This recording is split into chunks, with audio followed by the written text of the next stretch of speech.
Bonjour à toutes et à tous et bienvenue pour un nouveau webinaire dédié au master, Master Live comme on l'a appelé. Je suis Benjamin Gély, je suis le directeur de la formation continue de l'EN3S et je vais vous dresser rapidement un petit historique et puis un portrait de ce master. Mais je le dis d'ores et déjà, l'objectif c'est qu'il y ait un maximum d'espace cette année pour les questions, les réponses à vos questions et les retours d'expérience. On a à la fois des participants de la promo en cours et de la promo précédente. On a un tuteur qui est parmi nous et il y a aussi le responsable du projet, Gabriel Panier, qui est là, qui pourra répondre à toutes vos questions, à la fois d'ordre théorique, mais aussi pratique. Voilà, il n'y a aucun donc, vous êtes en mode réunion. On est là pour 45 minutes. Moi, je voulais simplement vous rappeler en fait toute l'importance de ce projet qui finalement a grossi d'année en année. Alors, c'est un projet important pour le N3S pour deux raisons. Déjà, en termes de partenariat, c'est quelque chose qui est co-construit avec Lucans et avec une université. Et si on fait abstraction des cycles de type CAPDIR ou la formation initiale EN3S, c'est en termes de formation continue, nous, c'est notre seul cycle diplômant. C'est-à-dire diplômant, il donne droit à un master 2 en droit social. Il est aussi ouvert en alternance. Donc ça, on y reviendra, mais c'est quand même extrêmement important puisque ça permet évidemment de poursuivre son travail et de valider en même temps un titre universitaire de niveau élevé, un master M2. Et puis, il est aussi, et c'est une grosse spécificité dans les inscriptions, on fait un système de validation assez souple d'ailleurs à partir de réalisation probante et de CV de validation des acquis de l'expérience.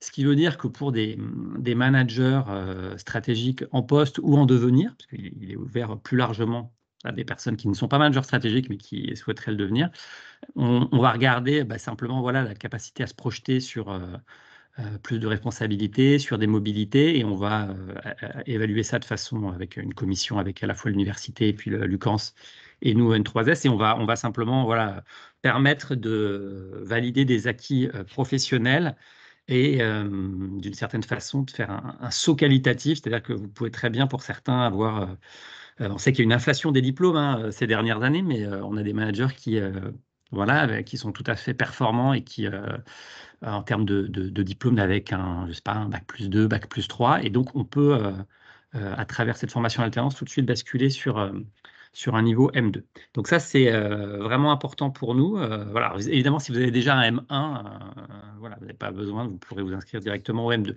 Mais en une année, on peut avoir cet aspect-là et c'est vraiment important.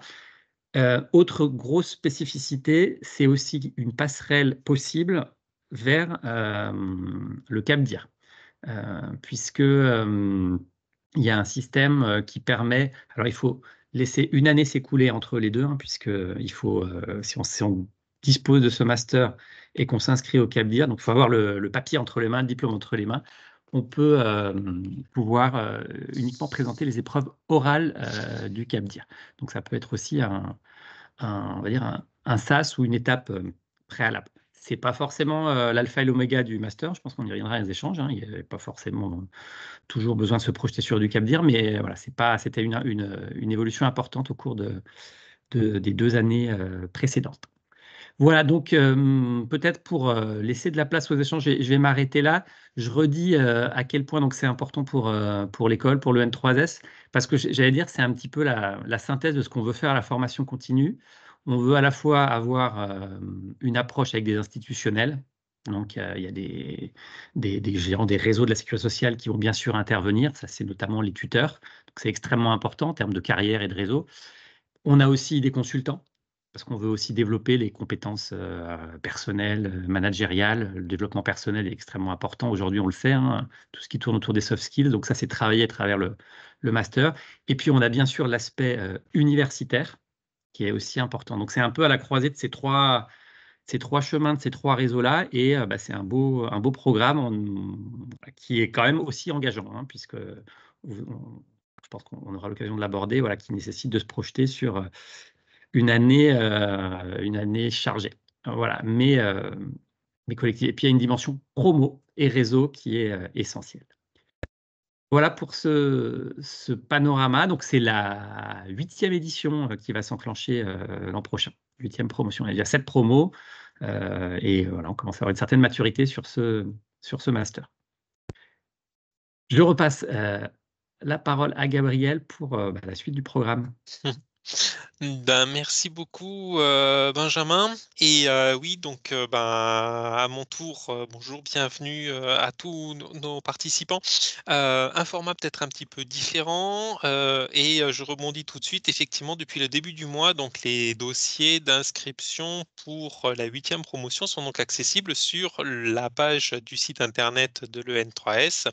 Et c'est sur cette page également que vous retrouverez 2 webinaires de présentation que nous avons pu réaliser les années précédentes et sur lesquels vous aurez également aussi quelques informations complémentaires et c'est ce qui justifie aussi un format peut-être un petit peu différent aujourd'hui sur ce live chat. Alors ce que je vous propose, donc vous êtes inscrit et donc vous avez pu vous connecter en tant que participant, mais vous avez la possibilité donc de lever la main, de pouvoir réagir également et à partir du moment où vous levez la main, on pourra autoriser à ce moment-là les caméras, le micro, si jamais vous souhaitez poser votre question à l'oral, ou alors vous pouvez tout à fait utiliser également le fil de discussion au fur et à mesure que les questions arrivent, et puis on regardera nous-mêmes au fur et à mesure, et puis on se répartira la parole pour répondre à toutes les questions que vous pourrez vous poser. Donc voilà, ça c'est un petit peu pour revenir sur le petit mode de fonctionnement. Donc, Benjamin a présenté le déroulé d'une année et c'est vrai que l'année commence en novembre avec un séminaire de regroupement sur lequel il y a la construction d'un esprit promo, un petit peu comme ça a pu être abordé, et puis comme ça sera sûrement aussi rebondi justement par les participants que vous avez à l'écran.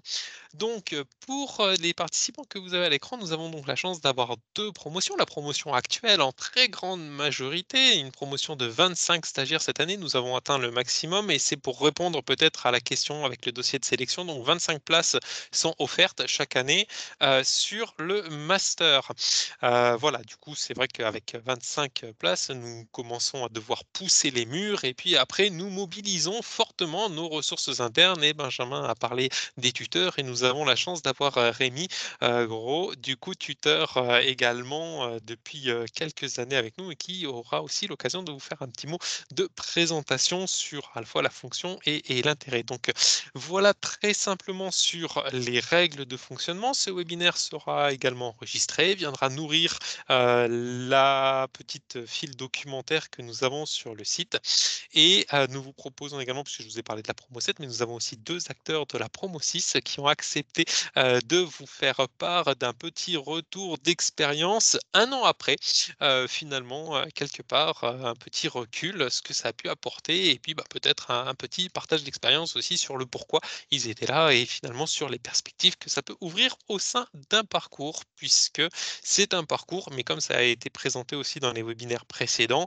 à la fois personnel, professionnel, répondant à différents enjeux et on s'aperçoit de plus en plus que différents organismes aussi appuient finalement leurs ressources, leurs managers stratégiques, leurs managers opérationnels aussi à rentrer dans ce master, pourquoi pas dans une option de parcours. Voilà, donc c'est vraiment quelque chose qui est vivant, qui bouge et je resterai là sur la présentation. Donc n'hésitez pas si jamais vous avez des questions aussi peut-être un petit peu plus administratives sur le fonctionnement, l'inscription, on peut parler aussi du CPF également, voilà tout ce qui est moyen de financement. Donc n'hésitez pas, vous mettez vos questions dans le fil de discussion. Moi je reprendrai sur on va dire les 5 dernières minutes puisque nous nous étions dit que nous allions jusqu'à 14h45, on peut déborder un petit peu, mais en tout cas donc sur les 5 dernières minutes, toutes les questions un petit peu administratives et je laisserai un peu plus la parole à tout ce qui est vie quelque part de la promo et tout ce qui est développement des compétences. Donc voilà sur le petit temps de présentation et ce que je peux, proposer du coup, si jamais je peux laisser filer le bâton de parole, ce serait donc de donner la parole à Rémi, en tant que, eh bien, on va dire, cheville ouvrière, mais pour pas dire clé de voûte ou en tout cas, acteur, incontournable du dispositif. Je le vois effectivement sur le passage. Non, c'est vrai puisque, qui participe et qui fait vivre également à travers les réseaux sociaux ou, de manière générale un petit peu sur les aspects, promotion de ce master. D'ailleurs, j'en profite pour le remercier et à lui passer la parole un petit peu sur, finalement sa vision sur ce dispositif. Oui, donc merci beaucoup, Gabriel. Donc Rémi Gros, moi je suis agent de direction, enfin je suis directeur pour l'URSSAF Midi-Pyrénées, je suis directeur du département du Tarn et après je pilote différentes activités régionales sur la maîtrise d'activité, le contrôle interne, aussi sur l'innovation, la transformation digitale. Donc, voilà, et j'ai vu grandir un peu, tu disais, ce master a évolué dans le temps et a grandi. Donc, moi, j'ai eu la chance de le faire, je crois que c'est la troisième année, et de voir le développement. Et j'encourage et j'en fais une grande promotion parce qu'il me semble que c'est vraiment un master qui est assez remarquable. Il y aurait il y aurait plein de choses à dire sur trois critères. Moi, je pense que voilà, c'est vraiment une formation de très haut niveau. Et il y a trois choses qui font que j'en fais la promotion et que j'aimerais que la plupart des managers que je côtoie puissent avoir la chance de bénéficier de ce master. La première chose, c'est que vraiment, on voit que ça renforce les pratiques des managers stratégiques. C'est un des objectifs, mais je trouve que c'est bien aussi des fois enfin, la théorie n'est pas forcément l'ennemi de la pratique. C'est bien d'avoir cette approche théorique et puis ce renforcement de pratique. Et ce n'était pas le cas cette année, mais les années précédentes, il y avait des petites scénettes aussi qui étaient travaillées par des élèves à partir de cas pratiques. Donc, comment on engage une équipe dans le cadre d'une transformation, d'une grande transformation, comment je fais pour gérer ça. Ben, il y avait plein de petits cas comme ça. Et moi, j'ai été assez impressionné donc en tant que tuteur, j'accompagne sur voilà, plusieurs semaines, plusieurs mois à chaque fois les travaux. J'étais très impressionné de la pertinence des travaux, aussi de la créativité des équipes, puisque ils avaient, certains, une année même, avaient fait toute leur présentation avec des répliques de films. Et donc, il y avait la présentation filmée et après, il y avait tous les extraits des films dont ils s'étaient servis.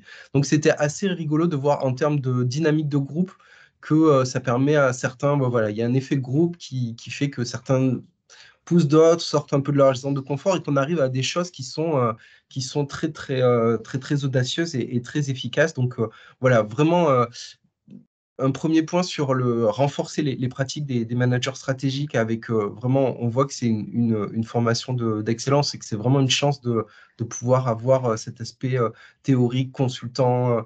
Donc, il y a cette première chose. Ensuite, il y a quelque chose qui est inestimable et qui est très important pour vous et puis aussi pour l'ensemble de l'institution. C'est le côté avoir une culture commune interorganisme. Et ça, c'est inestimable. On a là, en tant que dirigeant, on voit, dans toutes les COG, on a de plus en plus d'enjeux communs qui sont interorganismes. On a à travailler sur, je sais pas, l'accès au droit, la lutte contre la fraude. On a essayé de réfléchir à des parcours sans couture interorganismes. On a toutes les coches qui poussent dans ces dimensions-là. Et c'est vrai que tant qu'on ne se connaît pas entre organismes, c'est pas des choses qui sont très simples à faire. Et je trouve que voilà, c'est pour ça ce master et la chance que vous avez d'échanger avec des managers stratégiques d'autres organismes et de travailler ensemble et de produire et de faire des productions ensemble. Donc moi, j'accompagne à chaque fois un petit groupe qui travaille sur l'évolution des relations de l'URSSAF avec ses publics et partenaires. Et c'est très chouette aussi, voilà, dans le temps, de voir que bah, des personnes qui connaissent pas trop l'URSSAF, qui découvrent et qui arrivent après à en faire une promotion auprès de la promo et de leurs collègues. Enfin voilà, moi, c'est toujours un grand plaisir voilà, d'assister à ça et de voir comment ils font. Donc, ça, c'est un deuxième atout qui est donc renforcer les pratiques des managers stratégiques, mais aussi cette culture commune. Et puis après, tu l'as dit, Benjamin, il y a aussi le côté promotion et réseau. Moi, je vois enfin, les groupes, comment ils fonctionnent. Il y a énormément d'écoute, d'attention, de solidarité. Enfin, il y a une expérience humaine qui, après, je pense, va vous laisser des contacts dans d'autres organismes, et des choses qui font qu'on n'est pas isolé et que tout ça perdure. Donc ça, c'est hyper important. Et donc, bon, déjà, profitez-en, mais c'est des choses sur lesquelles vous allez capitaliser plein de contacts, plein d'échanges. Voilà, et bah, après, je n'ai rien préparé de précis, mais j'avais vraiment ces 3 points à dire. Et puis, tu l'as dit, après, si ça favorise aussi le côté Cap Dire, moi, je trouve que c'est très bien parce que ça doit être une dimension des managers stratégiques et après des agents de direction. Nous, on nous encourage de faire plusieurs branches, de voir plusieurs organismes, de s'enrichir aussi de choses différentes. Et je trouve que c'est très bien aussi que cette possibilité vous soit offerte. Et enfin voilà, j'ai que moi de la promotion de faire de ce master et j'encourage tous les managers avec qui je travaille de pouvoir le suivre et en bénéficier. Et voilà, et puis merci Gabriel et Benjamin de me donner l'opportunité de continuer. Et puis c'est toujours vraiment un grand plaisir parce que par rapport à d'autres interventions que je peux faire à l'EN3S, là, de pouvoir rester avec un groupe sur plusieurs mois, bah, ça crée aussi des liens et c'est aussi toujours une expérience très agréable et enrichissante. Merci beaucoup Rémi en tout cas pour ce témoignage et ça me faisait penser en même temps, c'est vrai que quelque part c'est aussi bon, on dirait un axe finalement de ce webinaire, finalement la parole à ceux qui le vivent et parce qu'on a côté EN3S et c'est ce que disait Benjamin, une vision sur ce qu'on peut apporter ou sur ce que ce master peut apporter à l'institution, on est convaincu et l'école le porte justement en ce sens. Mais voilà, justement d'avoir aussi la vision de ceux qui le vivent ou de ceux qui l'utilise en quelque sorte, mais en tant que finalement, voilà, représentant d'un organisme, de se dire que bah voilà ce que ça peut apporter finalement au manager au sein de mon organisme, c'est aussi des choses finalement quelque part qui nous, bah, que nous, ça nous permet, qui nous permettent, pardon, j'en bafouille, j'en perds mes mots, qui justement nous permettent d'avoir ce retour terrain et c'est également quelque chose finalement, bah merci de pouvoir prendre la parole et de pouvoir le dire. Du coup, sur la transition peut-être, parole d'ancien, en quelque sorte, Christophe, David, si, vous souhaitez pouvoir enfin continuer justement, là-dessus. Alors, hem, peut-être pour enlever le pansement tout de suite, David, je ne sais pas, puisqu'on a parlé de Cap Dire à ce moment-là, peut-être, faire la transition, même si, voilà, un pansement parfois s'enlève assez rapidement, mais en tant que médecin, peut-être peux-tu nous en dire également quelque chose? Je ne sais pas, je te laisse, enchaîner si tu le veux bien. Oui, oui, oui, bah, je pense que pour rejoindre, que ce soit Rémi, sur les interactions, qu'on peut avoir avec, que ce soit des collègues managers stratégiques ou des agents de direction, typiquement, moi, le master m'a permis de connaître Rémi, alors qu'on travaillait dans la même ville, voilà et que je connaissais pas avant. Mais, au-delà de ça, et ça, c'était plus Benjamin qui l'évoquait, les différentes étapes qui peuvent se profiler après et notamment le Cap Dire. Moi, j'ai fait le master et j'ai enchaîné de suite avec la prépa Cap Dire et même si le concours a pas été, validé, pour cette année en tout cas, mais ça le master a quand même permis d'avoir une autre vision, je pense et de faciliter aussi la prépa. Parce on revient sur un cycle universitaire avec un travail à produire, une certaine concentration et cetera et ça facilite en tout cas, la préparation au Cap Dire parce qu'on est déjà dans ce mode, apprenant, on va dire, plus, parce que c'est une charge de travail relativement lourde et ça ouvre de nouvelles perspectives et c'est vrai qu'il y a eu, des précédents puisque Julie, par exemple, alors je crois que c'était la 4e promo, de mémoire, a validé, le concours Cap Dire et donc elle va attaquer, la formation là, le mois prochain. Voilà, donc je trouve que c'est et une passerelle intéressante pour, aller un peu plus haut, mais aussi, un point d'étape pour, se stabiliser, sur sa fonction de manager stratégique, voilà. Voilà pour ma part, mais Christophe pourra aussi amener, je pense, quelques éléments. Du coup, puisque finalement le bâton de parole passe rapidement, Christophe. Oui, bonjour à tous. Alors, moi, je suis Christophe Vinci, je suis manager stratégique à la Caisse MSA de Corse. Pour reprendre un peu ce dont parlait David, oui, enfin, pour moi aussi, c'est vu comme une étape. Une de mes motivations de l'inscription au master, c'est avant tout l'obtention d'un titre qui est reconnu par l'institution pour préparer éventuellement une mobilité par la suite, même si j'ai la chance d'avoir un parcours relativement bien tracé en interne.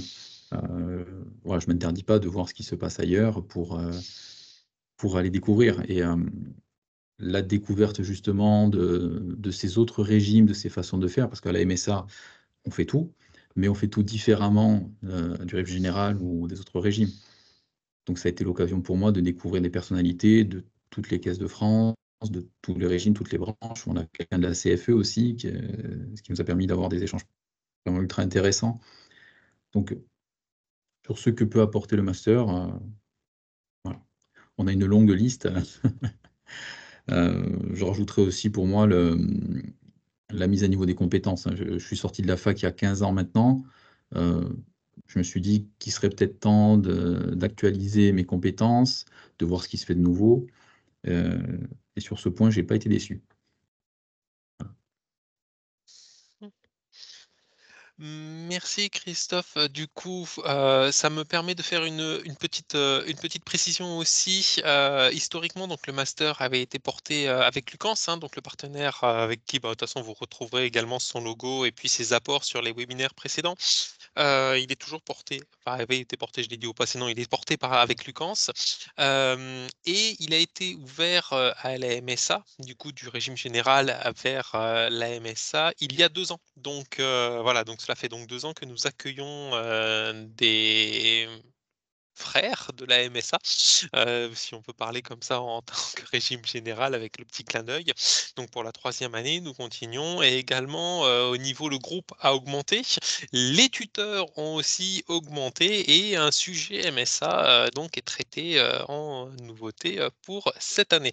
Voilà, donc du coup c'est un dispositif qui vit, qui répond à des besoins du réseau avec des motivations du coup qui peuvent être personnelles, qui peuvent être d'organismes, qui inscrivent aussi des agents dans des parcours.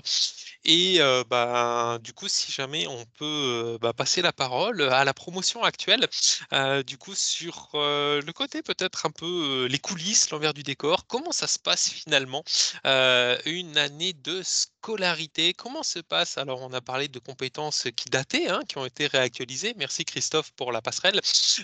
Mais du coup, voilà, comment ça se passe le retour à l'école finalement, en quelque sorte, peut-être? Hop, Je peux je prendre la parole si vous voulez. vas-y, je t'en prie, Luc. Oui, alors moi je suis, déjà pour répondre à une question qui a été posée, dans la conversation, je suis titulaire d'un master 2 déjà et donc il n'y a pas d'incompatibilité, au contraire. Là, on est quand même sur un master, qui n'est pas alors où il y a une partie universitaire, qui est, assurée par des professeurs d'université, de très bon niveau, mais on n'est pas à proprement parler sur une année universitaire comme on peut l'avoir dans un master classique, puisqu'on continue, notre travail, dans le même temps.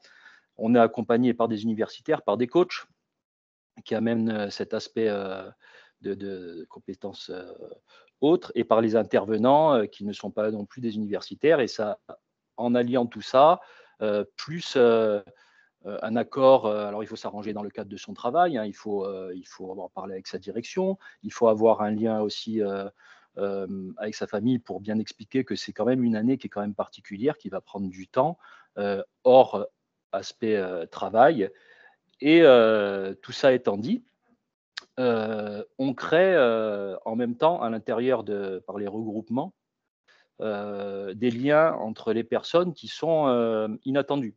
À la base, on va aller, parce qu'on a des cours, mais on a aussi la vie extérieure qui amène, encore plus de liens et qui va créer ce réseau et cette faculté de travailler ensemble parfois dans la difficulté, parfois avec des moments de stress, mais on constate un soutien permanent. Et ça permet une grande prise de hauteur par rapport au quotidien. Et c'est là que c'est intéressant en tant que manager stratégique, bien entendu. Hein. On va avoir une vision différente et je rejoins Rémi Gros également sur la partie culture commune des organismes. Je ne vais pas être trop long, je vais laisser la parole aux autres parce qu'on est nombreux, mais voilà ce que je pouvais vous apporter. Merci Luc. Du coup, Marie, je vois Ouais, que je vais lever la je vais main, je te laisse enchaîner. enchaîner. Je vais enchaîner effectivement, pareil, retour à l'école, allez 20 ans après.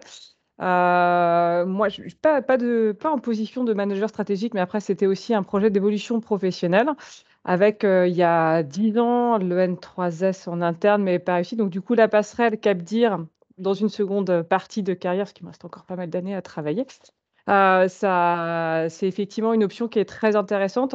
La prise de hauteur où on retrouve effectivement des contenus et des réflexions, et notamment sur les travaux qu'on peut avoir à faire en groupe, au-delà de l'intérêt de travailler, avec des personnes qu'on ne connaît pas forcément, qu'on apprend à connaître et qui sont d'organismes différents.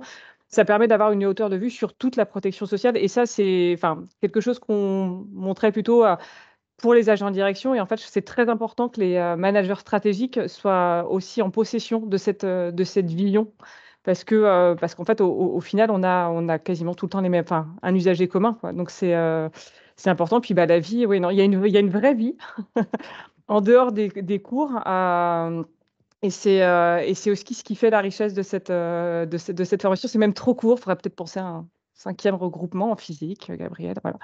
Non, non, on dit ça parce qu'on va tous pleurer vendredi prochain, je pense, c'est pour ça. Voilà et on est très bien accompagnés et des intervenants vraiment d'une très, très grande qualité. C'est vraiment une formation qui est, ouais, qui est assez exceptionnelle, hein. Je pense que l'institution peut être fière, enfin, Edenn 3S, voilà, et Paris Saclay de ce partenariat porté par Lucans. Merci Marie. Je vois que Cyril lève la main. À ton tour. Merci Gabriel. Peut-être pour compléter ce qu'a dit Luc et puis effectivement Marie, c'est vrai qu'on peut se poser plein de questions avant d'intégrer la promotion, mais finalement l'accompagnement qu'on a, il est hyper progressif et hyper riche. Ce qu'il faut aussi voir, c'est que cette formation apporte effectivement une richesse de hauteur de vue, notamment sur les enjeux de toutes les branches. Parce que pour vous expliquer en quelques mots, dans notre promotion, qu'on a nommée d'ailleurs Simone Veil, il y a des horizons totalement différents, à savoir Saint-Pierre-et-Miquelon, donc la CPS de Saint-Pierre-et-Miquelon. On a également des CGSS. Et c'est vrai qu'au fur et à mesure des travaux et au fur et à mesure des enseignements, ça nous permet aussi d'avoir cette hauteur de vue et surtout confronter aussi nos points de vue et aussi les problématiques ou les richesses qu'on peut avoir au niveau de notre quotidien. Donc ça, c'est une richesse qu'on peut ne pas avoir dans une formation classique. Et puis également l'accompagnement de l'université qui est totalement complète et qui nous permet aussi d'avoir aussi bien des points de vue professionnels et autres que la sécurité sociale dans nos contextes professionnels. Et peut-être pour aussi terminer, notre promotion, en fait, on a tous des projets assez variés. Donc, c'est-à-dire, effectivement, il y en a peut-être qui visent CapDir, peut-être d'autres une évolution professionnelle, aussi certains une prise de hauteur et également un apport personnel ou soit tout simplement un diplôme à la clé.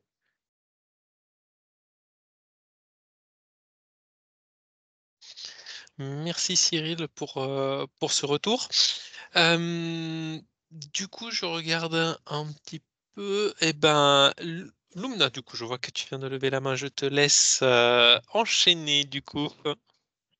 Alors même s'il y aurait beaucoup à dire encore sur la dimension humaine, la grande aventure que nous vivons actuellement, mes collègues l'ont bien abordé Et il y a certains aspects aussi qu'il faut avoir en tête, notamment l'organisation, l'investissement, l'impact au quotidien entre l'équilibre vie perso, vie pro et cette aventure du Master 2 qui vient du coup envahir votre espace perso. Donc, il faut bien avoir conscience qu'il faut, une fois que vous êtes décidé, qu'il faut sensibiliser votre entourage, du coup vos proches, vos amis, que vous ne les verrez pas aussi souvent que vous aviez pu les voir jusqu'à maintenant.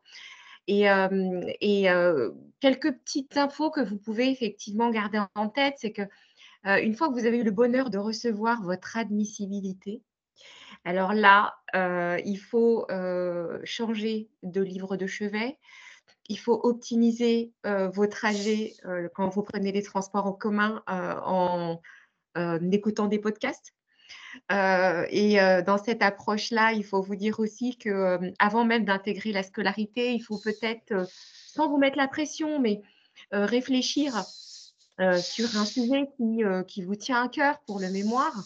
Donc, un sujet qui peut être soit en fonction de vos appétences, mais toujours des appétences qui sont en lien avec la grande famille qui est la sécurité sociale, les différentes branches, ou bien des sujets qui sont liés à votre quotidien en fonction des processus sur lesquels vous travaillez, les différentes branches sur lesquelles vous avez pu ou sur lesquelles vous travaillez.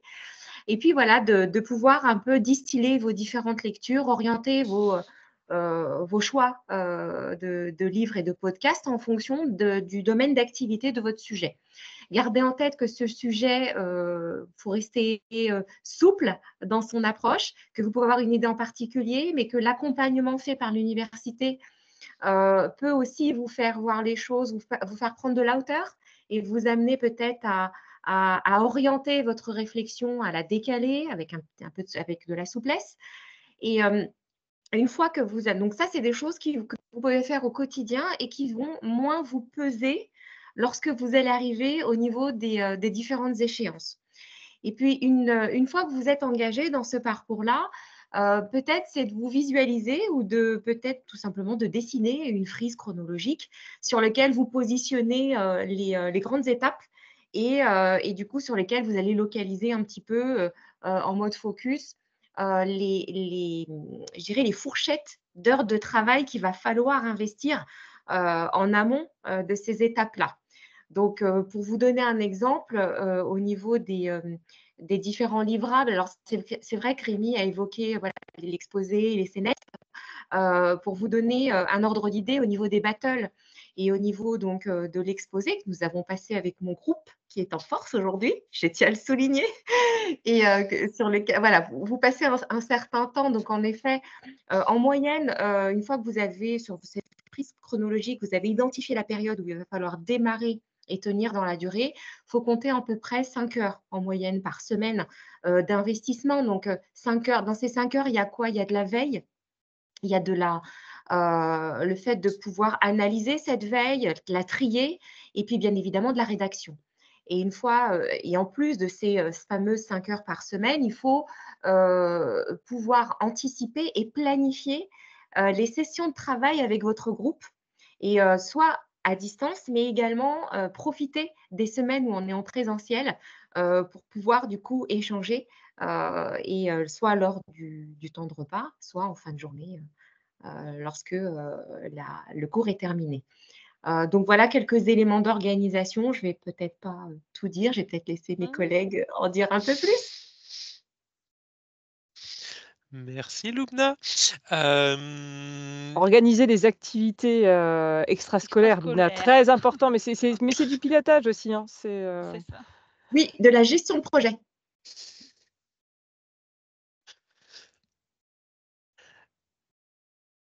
Du coup, d'autres réactions? Il y a déjà quelques questions dans le fil de discussion, du coup, sur les conseils à donner pour équilibrer le temps entre le master, l'activité professionnelle. J'ai vu que déjà, donc Lumna a apporté quelques éléments de réponse. D'autres éléments de réponse ont aussi été apportés en réponse, dans le fil de discussion, que ça soit par rapport à l'activité professionnelle de l'organisme, que ça soit effectivement avec, la vie familiale.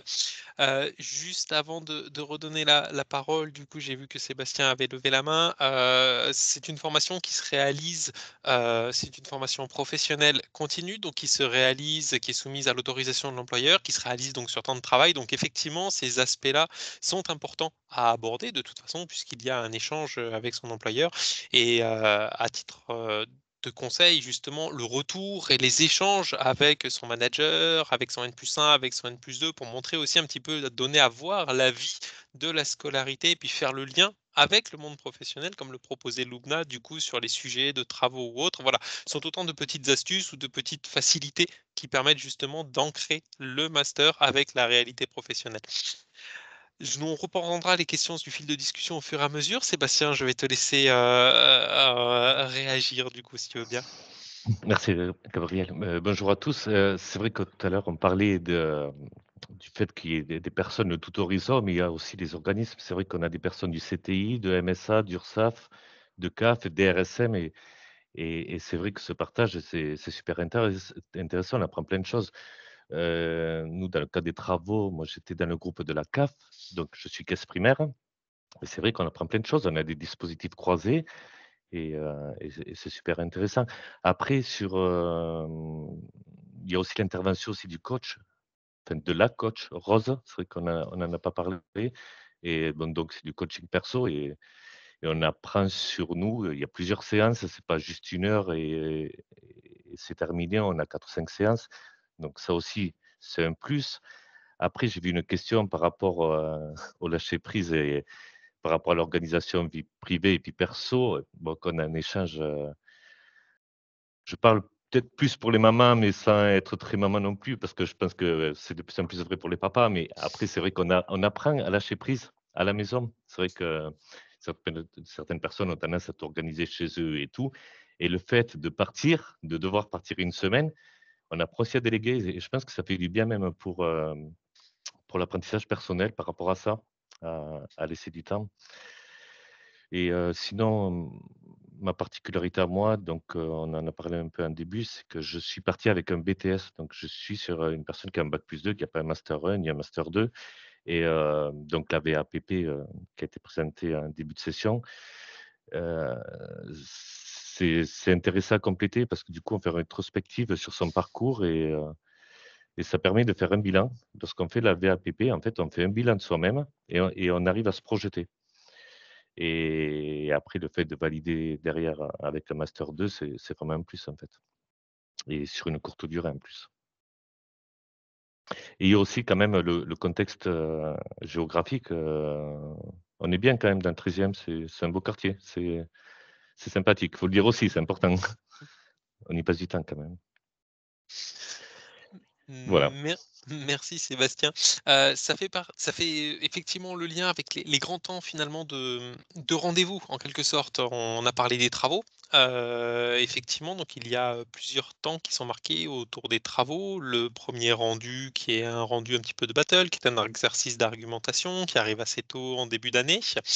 Après, un petit temps justement d'appropriation des différents, on va dire assez culture générale sur, la protection sociale, donc c'est un 1er rendez-vous.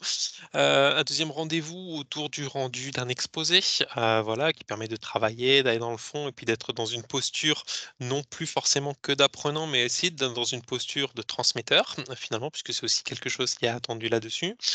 Il y a 2 autres rendez-vous à travers 2 autres dissertations et il y a également le dernier rendez-vous qui est celui, attendu et on va dire le cœur du réacteur finalement du master, qui est finalement le mémoire et sa soutenance, donc qui interviennent complètement en fin d'année, en octobre. Sachant que dans tout le dispositif d'accompagnement et en tout cas merci aussi de l'avoir souligné parce que c'est quelque chose de très particulier, de plutôt rare d'avoir un coaching, mais un coaching vraiment avec une coach en tant que telle. C'est pas juste un accompagnement sur les sujets de mémoire comme ça a pu être abordé aussi sur cette prise de réflexion sur des sujets que vous pouvez apporter. Voilà, d'avoir un accompagnement coaching qui est très personnel aussi, puis qui permet aussi d'aborder un petit peu toutes ces relations-là.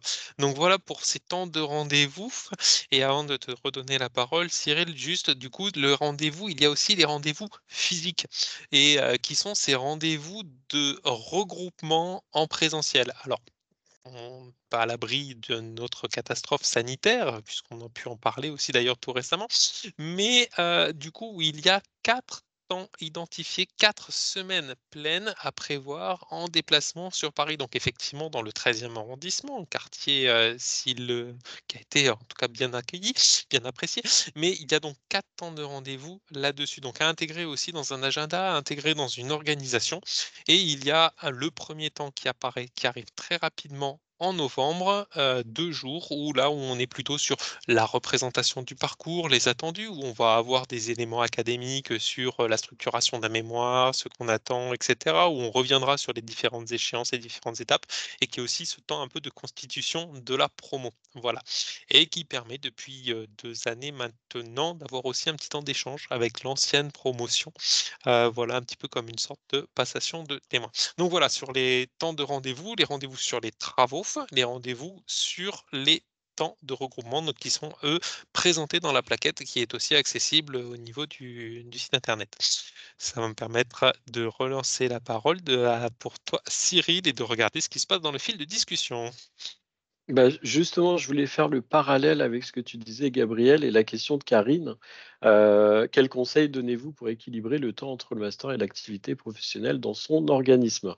Bon, il n'y a pas de recette miracle, c'est sûr, mais néanmoins, le conseil que je peux peut-être donner, c'est de se dire que les temps de regroupement, c'est des temps vraiment dédiés, donc on est sur place, donc pas de souci. Après, c'est sûr qu'une coordination avec sa direction, ses équipes, c'est vraiment important d'être totalement transparent, d'expliquer les choses en fait, d'être en master, de dire qu'effectivement, bah, il y a quand même un temps de travail personnel aussi. Et peut-être un conseil important, c'est aussi de se projeter peut-être dès maintenant, pour ceux qui souhaitent s'inscrire au master, peut-être sur un sujet de mémoire. Et grosso modo, sans se mettre nécessairement la pression, on a tous peut-être des sujets sur lesquels on a envie de peut-être travailler un petit peu plus de manière importante. C'est peut-être déjà commencer à faire des lectures. Si par exemple c'est un sujet sur une transformation, une organisation ou une équipe, voilà, ça peut être déjà dès maintenant intéressant de regrouper peut-être des documents, de commencer à lire. Voilà, ça je pense que c'est du temps que vous pouvez dans tous les cas gagner et du temps pris et peut-être un investissement qui vous permettra d'appréhender beaucoup plus facilement et avec beaucoup plus d'aisance le master. Merci Cyril. Du coup, je vois le temps qui file. Je vois que les réponses au fur et à mesure s'incrémentent dans le fil de discussion. Peut-être 2 petits compléments. Mais n'hésitez pas, sinon, de toute façon, vous avez nos coordonnées sur le site internet, que ce soit les miennes ou que ce soit celles d'Ayat, nous pouvons vous répondre. Concernant le dossier de VAPP, donc effectivement, il est disponible, il fait partie du package. Ce qui se passe, c'est que c'est lié à la sélection, tout ça. La VAPP, à la différence d'une VAE, c'est une étude sur votre parcours pour vous donner l'autorisation à un moment précis, pour une durée donnée, de rentrer dans un cursus de formation sans que vous en ayez le niveau requis à l'entrée, pour vous permettre, si vous réussissez à l'issue de l'année de formation, d'obtenir le niveau de sortie. Donc voilà, donc en fait le dossier de VAPP, il est lié à votre demande d'inscription et à votre autorisation pour pouvoir d'inscription en Master 2 directement. Donc en fait, c'est un dossier tout simplement sur lequel vous déroulez votre parcours et qui ensuite est étudié avec la commission de sélection. Donc cette commission de sélection reprend les 3 acteurs du master, que sont le N3S, l'UCANS et l'université, et nous étudions l'ensemble des dossiers que nous recevons. Donc la limite de candidature pour les dossiers, c'est le 1er juillet. Ça me permet de rappeler les différentes échéances. La commission se réunit début juillet. Et l'idée, c'est que vous ayez l'information avant les grandes vacances d'été, ou plus, on va dire plus prosaïquement, avant le mois d'août, pour que vous puissiez vous projeter. Voilà, donc ce sont les prochaines étapes. Concernant le financement, donc c'est une formation professionnelle. Il y a une convention entre le N3S, bon après, puisque nous avons un partenariat Université Lucans, mais en tout cas la convention contractuelle est signée entre le N3S et votre organisme, ou entre le N3S, votre organisme et vous, si vous mobilisez ou si vous souhaitez mobiliser pour une part votre CPF, puisqu'il y a aussi cette possibilité de financement. Donc voilà, donc plusieurs éléments de motivation ont été entendus justement à travers les différents témoignages, et dans les éléments d'argumentation, peut-être que justement la part de mobilisation du CPF peut aussi être un argument à avoir avec votre employeur. Voilà, donc si jamais je peux mettre les petites briques dans cet ordre. Une demande de disposition de matière ou de formation, oui, alors du coup c'est un dossier de VAPP type, il n'y en a pas besoin dans cette organisation comme présenté, voilà, et il n'y a pas besoin non plus de fournir un chèque, parce que je crois, il me semble aussi que c'était un des éléments de temps en temps qui était noté dans le dossier, puisque c'est un dossier de la part de l'université, donc non, il n'y a pas de chèque non plus à fournir. Si jamais vous rentrez en formation, ça sera contractualisé, voilà, donc on reste voici sur sur ces petits détails. En cas de doute, de toute façon, comme je vous le redis, vous n'hésitez pas, vous pouvez poser la question, que ce soit à moi-même ou à Ayat côté EN3S. Est-ce que je vois Luc, je vois que tu relèves la main, un complément peut-être à aborder. Puis Oui, non, Cécile mais après. il y avait Loubna, je crois, qui avait levé la main avant moi. Sauf si elle l'a pas baissé. Non, elle l'avait pas baissé. Ouais, D'accord. j'ai pas réussi à Non, la baisser. je voulais préciser que alors c'est quelque chose qui est en complément de la formation, mais pour la première année et la session, enfin ceux de l'année prochaine pourront, j'imagine, le faire aussi. Vous nous avez laissé l'occasion de pouvoir choisir un nom de promotion. Je crois que c'est la première, hein. Donc Ouais. c'est quand même, il y a des évolutions, c'est des petits trucs comme ça, mais voilà, on a choisi le nom de Simone Veil, c'est la première fois, on vous en remercie. Et puis j'espère que la promotion de l'année prochaine aura l'opportunité aussi de le faire. Voilà, je voulais juste apporter cette petite précision et le remerciement qui va avec. Pourquoi pas, nous pouvons tout à fait continuer cette dynamique. Merci. Cécile, du coup. Oui, alors moi, Oui. je voulais juste apporter une. Je ne sais pas si vous m'entendez bien, parce que j'ai problème de réseau et de son. C'est un peu compliqué. C'est bon. Je voulais apporter une petite précision aussi par rapport à la mobilisation du CPF. Parce que pour certains, donc la formation a un coût. Peut-être que votre employeur décidera de vous la payer entièrement, ou peut-être qu'il décidera de vous en payer une partie. Et dans ce cas, vous aurez la possibilité de mobiliser votre CPF. Et il faut savoir que quand vous mobilisez votre CPF, vous avez un abondement aussi de l'UTANGE, une prime de 3 000 €, du coup, qui va venir en déduction parce que vous utilisez votre CPF. Voilà, donc c'est bon à savoir parce que ça réduit aussi un petit peu le coût financier et l'apport personnel. Voilà. Juste à titre Merci correctif, de la précision. Vas-y Gaëlle. L'abondement de la CNAM ou de Lucans en fonction de notre organisme, c'est 2 000 €, mais c'est déjà bien. Non, c'est pas passé, Alors, ça n'a pas augmenté un peu? Ah, ça change. Non, Ça a changé avec alors la moi, liste de financement. J'étais à 3 000 cette année. Ah, bah, ça dépend peut-être alors de la branche à laquelle on appartient. Non, c'est Lucans, et il y a eu une augmentation de l'abondement en fait de la part de Lucans. Chaque année, c'est repassé sur les prises en charge financement. Donc pas de voilà, s'il y a un frein financier du côté de votre employeur, vous pouvez faire mettre en avant votre CPF. Tout à fait. Donc n'hésitez pas. Merci pour le scoop du coup de l'augmentation de la prise en charge de branche. Alors par contre, régime général puisque c'est un abondement volontaire de la part de Lucans. Du coup, donc petite précision et malheureusement non accessible côté MSA. Julie, du coup, tu voulais compléter? Oui, alors ça va être rapide parce que tous mes camarades ont bien vendu la promo pour le coup. C'est juste pour dire que c'est vrai que là, on a un petit temps d'échange de 3/4 d'heure, mais si voilà, il y a des personnes qui ont besoin de plus d'informations, je pense que mes collègues vont être OK. N'hésitez pas à nous contacter si besoin avant justement le 1er juillet, avant d'envoyer vos candidatures. Si vous avez des questions, des besoins en particulier, c'est avec plaisir pour vous répondre. Eh ben, écoutez, merci beaucoup en tout cas et puis, merci de cette proposition, également. Donc je pense qu'on va clore, là sur, ce temps d'échange. En tout cas, nous espérons, pour, tous, nos auditeurs, c'est rigolo de dire nos auditeurs comme ça fait vraiment très présentateur télé, que nous avons pu, en tout cas peut-être, leur, répondre à certaines questions, éventuellement lever certains freins, donner envie ou en tout cas ou pas finalement peut-être, en tout cas conforter dans, des choix ou, des idées que vous auriez pu avoir, sur, un parcours, une orientation ou une envie de formation professionnelle. En tout cas, voilà, c'était l'objectif de ce temps d'échange, vraiment un petit peu, la vie de l'intérieur, la vie sans filtre en tout cas. Merci, de vous être, en tout cas tous prêtés au jeu et puis finalement quelque part, moi j'ai envie de dire que c'est aussi peut-être une illustration de cet esprit promo, qui a été donné, vraiment avec, cette envie, voilà, d'être présent et un peu ce soutien un peu, solidaire et puis, bah, les différents échanges qu'il y a pu y avoir dans le fil de discussion. Voilà.